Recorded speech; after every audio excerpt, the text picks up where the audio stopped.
More than 100,000 people nationwide died of drug overdoses in 2021, the most ever recorded. The primary reason behind the record-setting year, fentanyl. News 4's Caroline Heckert sat down with a Metro East mother who knows the toll addiction takes on a family and shares her message with parents. A matter of minutes.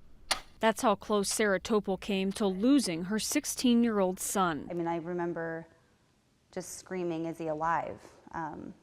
I almost knew the way the phone rang, something was wrong. It was the phone call she'd been dreading as the mother of an addict. It's the worst pain a parent can experience. It's a disease that people don't really recognize as a disease. It's met with a lot of stigma and a lot of judgment. She mourns the little boy who loved to play sports and had a knack for singing, desperate to get him back. About 2 years ago, the tight-knit family began noticing changes in his behavior. Later years of middle school, I started noticing he would come home and was clearly under the influence of marijuana. It was pretty sporadic, seemed to be things that he was doing with groups of peers that we would try to encourage him to stray away from. But that loving advice, not enough. We pulled him out of public school, tried to put him in private school, to do everything we could to have a closer eye on him, but it just, with social media, kids can reach whoever and whatever they want. It can be very difficult for a parent to keep track of who they're communicating with. She says her son started abusing pills like Xanax, scoring the drugs on social media. The DEA says drug dealers are no longer hanging out on the street corner like they used to. Instead, they're turning to social media. They use emoji codes like this to sell drugs. And unfortunately, the DEA says it's proved incredibly effective. With this addiction in full swing, Topal made the decision to equip her son with Narcan, a medication that can reverse the effects of an overdose. I think there's a large misconception that promoting something like Narcan encourages use, and that's not the case. It keeps people safe. People who are active in their addiction are going to use. And he did, she says. 3 weeks after supplying her son with Narcan, he overdosed on fentanyl. I got a phone call about 7:30 in the morning from somebody that he was with who had told me that they found him unresponsive.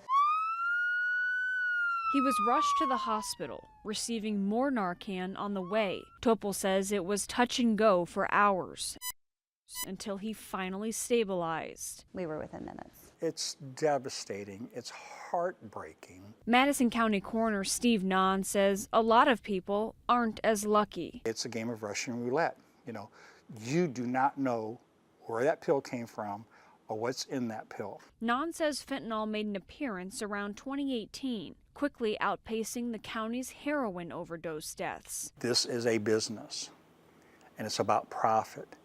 And the drug fentanyl is 80 times more profitable than heroin. It led to a record number of overdose deaths in Madison County in 2021. It's so sad when we do go to that door and do tell that parent that their child has died.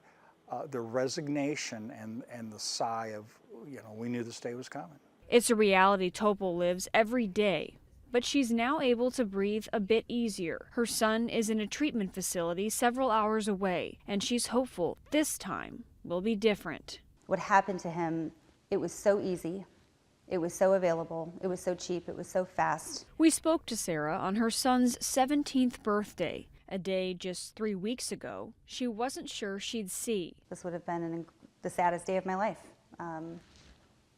Next to the one losing him. Nahn says Good Samaritan laws protect anyone who drops off an overdose victim at an emergency room, and he supports the use of Narcan. And whatever you think a drug addict may look like, think again. It's amazing of how this insidious nature of this drug has infected this country, and there is nobody safe, nobody. It was Caroline Heckert reporting, and both Topal and Nahn, they currently say that the system is not set up to help in a hurry. In fact, it often takes weeks to get an addict into treatment. And then once they do get into that treatment, it's not cheap, and it's also usually not fully covered by insurance.